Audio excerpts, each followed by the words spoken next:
এবারে গোপালগঞ্জে ঘটে গেল ভয়ঙ্কর একটি ঘটনা। চায়ের দোকানে শেখ হাসিনা দেশে ফেরাকে কেন্দ্র করে আওয়ামী লীগের নেতা কর্মীরা বিএনপির কিছু সদস্যদেরকে পিটিয়ে একজনকে হত্যা করেছে। অন্যদিকে শেখ হাসিনা দেশে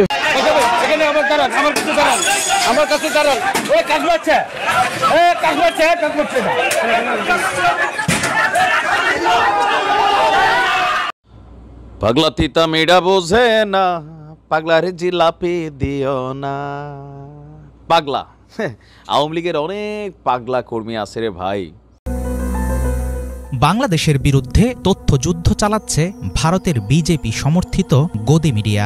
ভুইফোর বিভিন্ন চ্যানেল কিংবা প্রতিষ্ঠিত অনেক গণমাধ্যমের প্রচারিত প্রপাগান্ডা দেখে মনে হতে পারে ভয়ঙ্কর কোনো।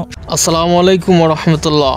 দর্শক, আজকের ভিডিওর টাইটেল এবং থাম্বনেইল দেখে আপনারা সবাই বুঝতে পারছেন ভিডিওটি কতটা গুরুত্বপূর্ণ হতে যাচ্ছে। বরাবরের মতো গোপালগঞ্জে এবারে ভয়ঙ্কর রূপে দেখা গেল আওয়ামী লীগের নেতা কর্মীদের। এবার কি তাহলে সত্যি ভয়ঙ্কর রূপে ফিরছেন আওয়ামী লীগ ও ছাত্রলীগ? তো দর্শক চলুন এবারে আমরা দেরি না করে সম্পূর্ণ বিস্তারিত দেখার জন্য টিভি স্ক্রিনের পর্দায় চলে যাই। তবে তার আগে দর্শক, আপনি যদি আমাদের এই চ্যানেলে নতুন হয়ে থাকেন তাহলে আমাদের এই চ্যানেলটি সাবস্ক্রাইব করে আমাদের সাথে থাকার জন্য বিশেষ অনুরোধ রইল আপনাদের সবাইকে। বাংলাদেশের বিরুদ্ধে তথ্যযুদ্ধ চালাচ্ছে ভারতের বিজেপি সমর্থিত গদি মিডিয়া। ভুইফোর বিভিন্ন চ্যানেল কিংবা প্রতিষ্ঠিত অনেক গণমাধ্যমের প্রচারিত প্রপাগান্ডা দেখে মনে হতে পারে ভয়ঙ্কর কোনো সাম্প্রদায়িক দাঙ্গার মুখে দাঁড়িয়ে আছে গোটা রাষ্ট্র। হিন্দু মৃতদেহে রাজধানী ঢাকা ভরে যাওয়া কিংবা অন্তর্বর্তী সরকারের তরফ থেকে হিন্দু নিপীড়ন মেনে নেয়ার মতো বানোয়ার তথ্য ছড়িয়ে তৈরি করা হচ্ছে আতঙ্কের পরিবেশ। কিন্তু গণমাধ্যমে তথ্যযুদ্ধ চালানোর মধ্য দিয়ে আসলে কি পেতে চাইছে মোদিপন্থী ভারত? সংখ্যালঘুদের সুরক্ষার দোহাই দিয়ে কেন করা হচ্ছে ঘৃণার রাজনীতি? দেশের স্বাধীনতা, সার্বভৌমত্ব ও ভৌগোলিক অখণ্ডতার মতো স্পর্শকাতর বিষয় নিয়ে লাগাতার প্রশ্ন তোলা এসব কন্টেন্ট, নিউজ ও তথ্য সরবরাহকে খুব একটা হালকা করে দেখার সুযোগ নেই। নিরাপত্তা বিশ্লেষকরা মনে করছেন ভারতের বিভিন্ন রাজনৈতিক দল ও নেতাদের পাশাপাশি বিতর্কিত মিডিয়াগুলো বাংলাদেশের বিরুদ্ধে প্রকাশ্যে যে মনোভাব দেখাচ্ছে, এর প্রভাবে আগামীতে দেশের জন্য তৈরি হতে পারে বড় কোনো নিরাপত্তা ঝুঁকি। সংঘবদ্ধ এমন প্রচারণাকে তথ্যযুদ্ধের অংশ বলে মনে করছেন অনেকে। তারা বলছেন বিশ্ব পরিমণ্ডলে ধর্মীয়ভাবে সহনশীল রাষ্ট্র হিসাবে পরিচিত বাংলাদেশের যে ইমেজ রয়েছে সেটি নষ্ট করার গভীর ষড়যন্ত্রও হতে পারে ভারতীয় গণমাধ্যমের চালানো এই ধরনের ক্যাম্পেইন। শেখ হাসিনার পতনের পর গত কয়েক মাসের মধ্যে সংখ্যালঘুদের দুর্দশা নিয়ে রিপোর্ট, একতরফা আলোচনা ও প্রমাণ ছাড়া দায় চাপানোকে নিজেদের দায়িত্ব হিসাবে নিয়েছে ভারতের অনেক গণমাধ্যম। প্রচারিত খবরের বেশিরভাগ ফেক নিউজ বা অতিরঞ্জিত হলেও দেশটির সাধারণ জনগণের মাঝে রীতিমতো সাড়া ফেলেছে এসব তথ্য। এর মধ্য দিয়ে দুই দেশের আমজনতার মনে সাম্প্রদায়িক ঘৃণা ও সন্দেহ উস্কে দিচ্ছে ভারতীয় মিডিয়াগুলো।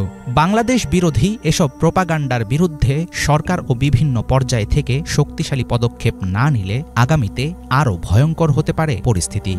বাংলাদেশের হিন্দুদের জানমাল সুরক্ষিত করা নিয়ে নিয়মিত দাবি ও প্রতিবাদ জানিয়ে আসছে ভারত। অথচ চলমান পরিস্থিতিতে দেশটির গণমাধ্যম ও বিজেপির শীর্ষস্থানীয় নেতাদের আচরণ বলছে ভিন্ন কথা। ভারত যদি বাংলাদেশে হিন্দুদের সুরক্ষা নিশ্চিত করতে চায় তাহলে মিডিয়াতে বিবৃতি দিয়ে কিংবা প্রকাশ্যে কড়া সমালোচনা করে কাজ হবে না। বিবিসিকে ঠিক এমনটাই জানিয়েছেন দিল্লির প্রথম সারির স্ট্র্যাটেজিক থিঙ্ক ট্যাঙ্ক মনোহর পারিকার IDSA এর সিনিয়র ফেলো ডক্টর পট্টনায়ক। তার দাবি, মিডিয়াতে ঢাকঢোল পেটালে আরও খারাপের দিকেই যাবে পরিস্থিতি। স্বাধীনতার পর দ্বিতীয়বারের মতো পাকিস্তানের করাচি থেকে কন্টেইনার বহনকারী জাহাজ সরাসরি এসে ভিড়েছে চট্টগ্রাম বন্দরে। প্রথমবার জাহাজটি এসেছিল চলতি বছরের 13ই নভেম্বর। পাকিস্তান থেকে আসা জাহাজে কি কি মালামাল আনা হয়েছে তা এখন সবার আগ্রহের বিষয় হয়ে দাঁড়িয়েছে। তাই পাকিস্তানি জাহাজে কি কি এসেছে বাংলাদেশে তার বিস্তারিত থাকছে ডেস্ক রিপোর্টে। পাকিস্তান থেকে চট্টগ্রাম বন্দরে সরাসরি কন্টেইনার জাহাজ সেবা চালুর পর এবার আরও বড় পরিসরে আমদানি শুরু হয়েছে। MV ইউয়ান জিয়াং ফাঝাং নামের কন্টেইনার জাহাজ চট্টগ্রাম বন্দরে পৌঁছেছে। নির্ধারিত সময়ের একদিন পর জাহাজটি পৌঁছায়। এটি পাকিস্তান করাচি বন্দর থেকে চট্টগ্রাম বন্দরে পণ্য নিয়ে দ্বিতীয়বারের মতো পৌঁছালো। এবার পাকিস্তান থেকে সবচেয়ে বেশি এসেছে পরিশোধিত চিনি এবং খনিজ পদার্থ ডলোমাইট। জাহাজে মোট 811 একক কন্টেইনার পণ্য এসেছে, যার মধ্যে 86%ই পাকিস্তান থেকে। পাকিস্তান থেকে 285 কন্টেইনারে প্রায় 7,500 টন চিনি আনা হয়েছে, যা এনেছে প্রাণ RFL, Shehzad food products, Savoy ice cream কারখানা এবং ব্রডওয়ে ইন্টারন্যাশনাল। পাকিস্তান ছাড়াও সংযুক্ত আরব আমিরাত থেকে এসেছে খাদ্যপণ্য, খেজুর, লুব অয়েল এবং যন্ত্রাংশ। চিনির পর পাকিস্তান থেকে সবচেয়ে বেশি এসেছে ডলোমাইট, যা কাঁচা শিল্পে ব্যবহৃত হয়। 171 কন্টেইনারে এই কাঁচামাল এসেছে, যা এনেছে নাসির ফ্রড গ্লাস ও আকিজ গ্লাস ইন্ডাস্ট্রিজ। এছাড়া ছোড়া অ্যাশ, কাপড়ের রোল, আলু, আখের গুড় এবং পুরনো লোহা আমদানি হয়েছে। কর্ণফুলী লিমিটেডের সহযোগী প্রতিষ্ঠান রিজেন্সি লাইন্স লিমিটেড জানিয়েছে, সরাসরি সেবা চালুর কারণে কন্টেইনার পরিবহনের হার বাড়ছে এবং রপ্তানিমুখী শিল্পগুলো দ্রুত কাঁচামাল পাচ্ছে। এতদিন পাকিস্তান থেকে পণ্য আমদানি করতে শ্রীলঙ্কা বা সিঙ্গাপুর হয়ে চট্টগ্রামে পৌঁছানো হতো, যার কারণে সময় বেশি লাগত। তবে সরাসরি জাহাজ সেবা চালুর পর ব্যবসায়ীরা এখন মাত্র 10 দিনের মধ্যে পণ্য পেয়ে যাচ্ছেন, যা রপ্তানিমুখী শিল্পের জন্য খুবই উপকারী। পাকিস্তান ও বাংলাদেশের বাণিজ্যিক সম্পর্কের ইতিহাস দীর্ঘ, তবে এই সরাসরি কন্টেইনার সেবা চালু হওয়া নতুন একটি পদক্ষেপ। বাংলাদেশ ও পাকিস্তানের সম্পর্ক এখন আগের চেয়ে উষ্ণ হয়েছে, যা পাকিস্তান বাংলাদেশ বাণিজ্য সম্পর্কের ক্ষেত্রে এটি একটি বড় পদক্ষেপ হিসেবেও দেখা হচ্ছে। পাকিস্তান থেকে হাই কমিশনও এই সেবাকে দ্বিপাক্ষিক বাণিজ্যের ক্ষেত্রে একটি বড় পদক্ষেপ হিসেবে উল্লেখ করেছে, যা নতুন ব্যবসার সুযোগ সৃষ্টি করবে এবং ট্রানজিট সময় কমাবে। পাগলা তিতা মেয়েরা বোঝে না, পাগলারে জিলাপি দিও না।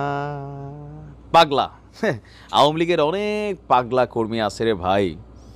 তা আমি বরাবরই আমার ভিডিওগুলোতে বলি কি, দেখেন, একটা অস্থির পরিস্থিতি সময় চলছে।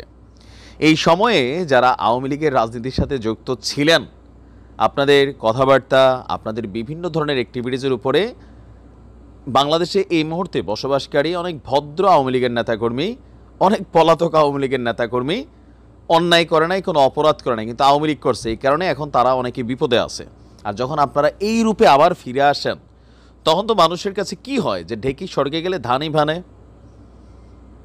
এই ভয়ঙ্কর রূপে আওয়ামী লীগকে কিন্তু বাংলাদেশের মানুষ আর দেখতে চায় না। গণপিটুনি দিয়ে কিন্তু নাই করে ফেলবে, মাথায় রেখেন। আমি বারবার বলি যে মব জাস্টিস করে নাই করে ফেলবে, মামলাও হবে না, এফআইআরও হবে না, কারণ আপনার এই স্টেপটাই ছিল এরকম ভয়ঙ্কর। বরগুনার একটা ভিডিও এই মুহূর্তে ভাইরাল। এটা কমিউনিটি স্ট্যান্ডার্ডের জন্য আমরা দেখাতে পারছি না, তবে ছবিটাতে যাকে দেখছেন তিনি হচ্ছেন একজন আওয়ামী লীগ নেতা। বরগুনায় দেশীয় অস্ত্র হাতে এই নেতার একটা 17 সেকেন্ডের ভিডিও ভাইরাল হয়েছে। দর্শক, এই মুহূর্তে আপনারা দেখছিলেন আমাদের হাতে থাকা আজকের দিনের সবচাইতে আলোচ্য এবং আলোচিত সংবাদগুলি। আপনারা জানেন যে বর্তমান সময়ে বাংলাদেশের রাজনৈতিক প্রেক্ষাপট, ঘটনা বিচার বিশ্লেষণ করে সময়ের সবচাইতে গুরুত্বপূর্ণ সংবাদ, অর্থাৎ যেগুলো আপনারা আমারা সবার জানানো প্রয়োজন, এমন কিছু ভিডিও আপনাদের সাথে আমরা শেয়ার করে থাকি, যাতে করে আপনারা বর্তমান সময়ের সাথে আপডেট থেকে বাংলাদেশের রাজনৈতিক ও বাংলাদেশের বর্তমান অবস্থা পরিষ্কার ও সুন্দরভাবে জানতে পারেন। পরিশেষে দর্শক, ভিডিওটি কেমন লাগলো অবশ্যই কমেন্ট করে জানাবেন। সেই সাথে প্রতিদিন আলোচিত আপডেট সংবাদ একসাথে এক ভিডিওর মধ্যে দেখার জন্য আপনাদেরকে আমরা অনুরোধ করব আমাদের এই চ্যানেলটি সাবস্ক্রাইব করে আমাদের সাথে থাকার জন্য। আর যদি আপনি অলরেডি আমাদের এই চ্যানেলের নিয়মিত একজন সদস্য হয়ে থাকেন, তাহলে আপনাদেরকে আমাদের পক্ষ থেকে অনেক অনেক শুভেচ্ছা ও অভিনন্দন। সেই সাথে প্রিয় ভাইরা, পরবর্তী আলোচিত আপডেট সংবাদ দেখার আমন্ত্রণ জানিয়ে আজকের মতো এখানেই বিদায় নিচ্ছি। সবাই ভালো থাকবেন, সুস্থ থাকবেন এবং সর্বদা আপনার পরিবারেরই খেয়াল রাখবেন। আল্লাহ হাফেজ।